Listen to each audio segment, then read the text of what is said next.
इतिहासामध्ये उद्धव ठाकरेंनी राज ठाकरेंचे निवडून आलेले नगरसेवक आपल्या पक्षात सामील करून घेतले आणि अशा पार्श्वभूमीवर राज ठाकरे उमेदवार पळवायची टोळी सक्रिय झाली आहे असा टोमणा भाजपाला मारताना दिसले। राज ठाकरेंच्या या मुद्द्याचा समाचार आशिष शेलार यांनी घेतला। राज ठाकरेजी उत्तर द्या, तुम्ही जेव्हा पळवा पळवीचा प्रश्न उपस्थित करताय त्यावेळेला बाजूला बसलेल्या उद्धवजींना विचारा ना, माझे नगरसेवक कसे पळवले।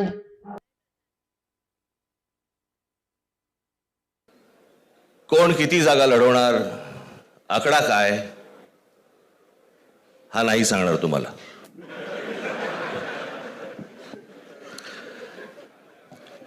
महाराष्ट्रामध्ये सध्या लहान मुलं पळवण्याची खूप टोळ्या फिरतायत। त्याच्यामध्ये 2 टोळ्या अजून जास्ती ऍड झालेल्या आहेत।